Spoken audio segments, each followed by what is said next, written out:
জানিয়ে দিব এই মুহূর্তে আমাদের হাতে এসেছে গুরুত্বপূর্ণ আপডেট সংবাদের শিরোনাম।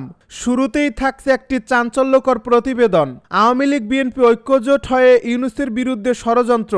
এ নিয়ে থাকবে বিস্তারিত প্রতিবেদন, তাই সম্পূর্ণ ভিডিও জুড়ে আমাদের সাথেই থাকুন। এবারে থাকছে গুলিস্তানে আওয়ামী লীগের ঝটিকা মিছিল, গ্রেপ্তার 3। আরও থাকছে ফজলুর রহমানের বাসার সামনে সেনা মোতায়েন। এদিকে তহিদ আফ্রিদিকে 5 দিনের রিমান্ড। সব শেষে জানিয়ে দিব দেশ নির্বাচনের জন্য প্রস্তুত, জানালো প্রধান উপদেষ্টা। এতক্ষণ শুনছিলেন হাতে থাকা আপডেট সংবাদের শিরোনাম, এবারে বিস্তারিত। তবে তার আগে অনুরোধ রইল ভিডিওটিতে একটি লাইক এবং কমেন্ট করে জানিয়ে দিন ভিডিও সম্পর্কে আপনার মূল্যবান মতামত। আরও জানিয়ে দিন ভিডিওটি কোথা থেকে দেখছেন বা কোন জেলা থেকে দেখছেন। আওয়ামী লীগ বিএনপি ঐক্যজোট হয়ে ইউনূসের বিরুদ্ধে ষড়যন্ত্র। বাংলাদেশের রাজনীতিতে বিরল এক অধ্যায়ের সূচনা হয়েছে। দীর্ঘদিনের প্রতিদ্বন্দ্বী আওয়ামী লীগ ও বিএনপি নোবেলজয়ী অর্থনীতিবিদ এবং অন্তর্বর্তী সরকারের প্রধান উপদেষ্টা ডক্টর মুহাম্মদ ইউনূসের বিরুদ্ধে যৌথ অবস্থানে এসেছে বলে একাধিক সূত্রের দাবি। রাজনৈতিক মহলে এ ঘটনাকে অস্বাভাবিক অথচ বাস্তবসম্মত সমঝোতা বলে আখ্যা দেওয়া হচ্ছে। সূত্র আরও জানায়, গত কয়েক সপ্তাহ ধরে দুই দলের শীর্ষ পর্যায়ে একাধিক গোপন বৈঠক অনুষ্ঠিত হয়েছে। এসব বৈঠকে সিদ্ধান্ত হয়েছে ইউনূসের নেতৃত্বে গড়ে ওঠা ছাত্র আন্দোলন ও তার সংস্কারমূলক উদ্যোগগুলোকে দুর্বল করতে হবে।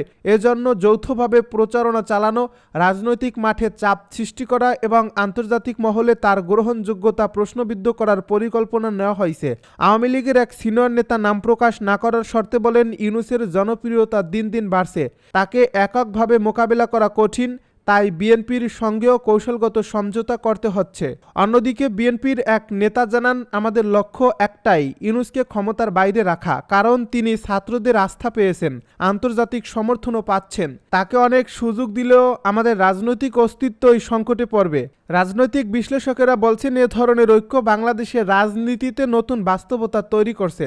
একজন বিশ্লেষক মন্তব্য করেন, দু দলের দীর্ঘদিনের শত্রুতা উপেক্ষা করে ইউনূস বিরোধী অবস্থান নেওয়া প্রমাণ করছে যে তিনি এখন ক্ষমতার মূল সমীকরণে সবচেয়ে বড় বাধা। গুলিস্তানে আওয়ামী লীগের ঝটিকা মিছিল, গ্রেপ্তার 3। রাজধানীর গুলিস্তানে ঝটিকা মিছিল করায় কার্যক্রম নিষিদ্ধ হওয়া আওয়ামী লীগের 3 কর্মীকে আটক করছে পুলিশ। রোববার সন্ধ্যায় মাওলানা ভাসানী হকি স্টেডিয়াম এলাকায় এই ঘটনা ঘটে। এ বিষয়ে মতিঝিল জোনের সহকারী কমিশনার মিজানুর রহমান জানান, প্রাথমিকভাবে তারা সাধারণ পথচারীর ছদ্মবেশে হকি স্টেডিয়ামের সামনে জড়ো হয়েছিলেন। তিনি আরও বলেন, শুরুতে সাধারণ স্লোগান দিলেও হঠাৎ করে জয় বাংলা স্লোগান দিতে শুরু করেন। এ সময় ঘটনাস্থলে থাকা আইনশৃঙ্খলা রক্ষাকারী বাহিনী তাদের ধাওয়া করে এবং 3 জনকে আটক করে। তিনি আরও বলেন, পুলিশের কাছে আগে থেকেই গোয়েন্দা তথ্য ছিল, তবে সাধারণ নাগরিক সেজে এই মিছিলটি হঠাৎ করে শুরু হওয়ায় প্রাথমিকভাবে তাদের শনাক্ত করা কঠিন হয়ে পড়ে। মিজানুর রহমান আরও জানান, আটক ওই 3 জনকে জিজ্ঞাসাবাদ চলছে। তারা ছাত্রলীগ, যুবলীগ নাকি আওয়ামী লীগের সঙ্গে যুক্ত এখনও তা নিশ্চিত হওয়া যায়নি। ফজলুর রহমানের বাসার সামনে সেনা মোতায়েন। 5 আগস্টের আন্দোলনকারীদের কালো শক্তি বলে মন্তব্য করায় বিএনপি চেয়ারপারসনের উপদেষ্টা ফজলুর রহমানকে গ্রেপ্তার ও দৃষ্টান্তমূলক শাস্তির দাবিতে সকাল থেকে তার বাসার সামনে অবস্থান নিয়েছে ছাত্র জনতা। এমন পরিস্থিতিতে অনাকাঙ্ক্ষিত ঘটনার সম্ভাবনায় আইনশৃঙ্খলা বাহিনীর সদস্যরা সতর্ক অবস্থানে রয়েছে। সোমবার সকাল থেকে রাজধানীর সেগুন বাগিচায় দুদক কার্যালয় সংলগ্ন ফজলুর রহমানের বাসার সামনে সেনাবাহিনীর সদস্য ও পুলিশ সদস্যদের উপস্থিতি দেখা গেছে। বিক্ষোভ চালিয়ে যান তারা। সরেজমিনে গিয়ে দেখা গেছে সকাল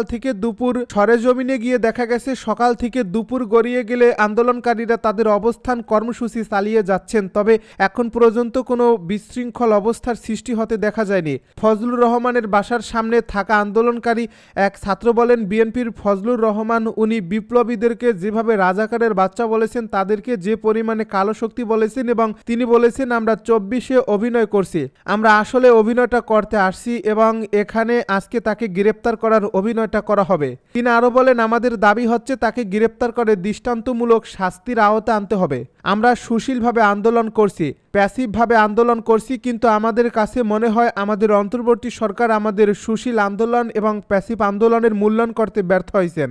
এরপর থেকে আর কোনো মিনমিন করা আন্দোলন হবে না।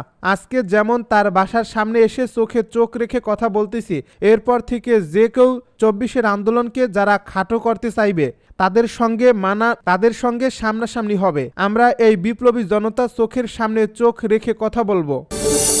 তহিদ আফ্রিদি 5 দিনের রিমান্ডে। বৈষম্য বিরোধী আন্দোলনে রাজধানীর যাত্রাবাড়ী থানার আসাদুল হক বাবু হত্যা মামলায় বেসরকারি টিভি চ্যানেল মাই টিভির চেয়ারম্যান নাসির উদ্দিন সাথীর ছেলে কন্টেন্ট ক্রিয়েটর তহিদ আফ্রিদির 5 দিনের রিমান্ড মঞ্জুর করেছেন আদালত।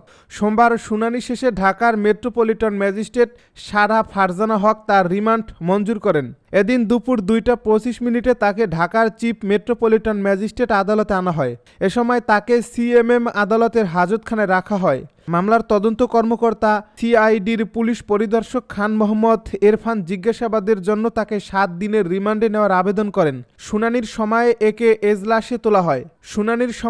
এজলাসে তোলা হয়। রাষ্ট্রপক্ষ তার সর্বোচ্চ 7 দিনের রিমান্ড মঞ্জুর চেয়ে শুনানি করেন। আসামি পক্ষের আইনজীবীরা রিমান্ড বাতিল ও জামিন চেয়ে শুনানি করেন।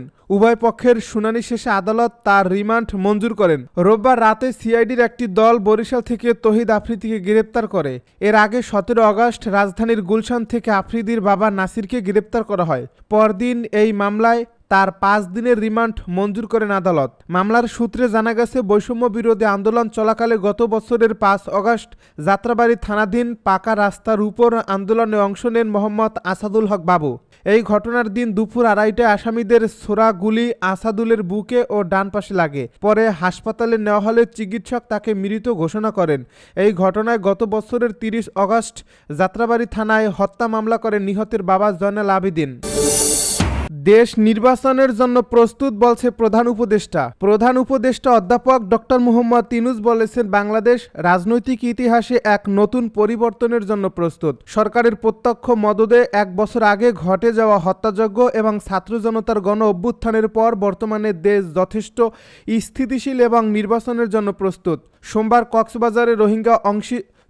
কক্সবাজারে রোহিঙ্গা অংশীজন সংলাপের উদ্বোধনী অনুষ্ঠানে এসব কথা বলেন তিনি। প্রধান উপদেষ্টা জানান, 2026 সালের ফেব্রুয়ারির প্রথমার্ধে নির্বাচন ঘোষণা করা হয়েছে এবং এই নির্বাচনের মাধ্যমে অন্তর্বর্তীকালীন সরকার একটি নির্বাচিত সরকারের হাতে ক্ষমতা হস্তান্তর করবে। তিনি আরও বলেন, আমরা এখন আমাদের রাজনৈতিক ইতিহাসের এক গুরুত্বপূর্ণ মুহূর্তে আছি। 1 বছর আগে আমরা এক ভয়াবহ হত্যাযজ্ঞের মধ্য দিয়ে গিয়েছিলাম।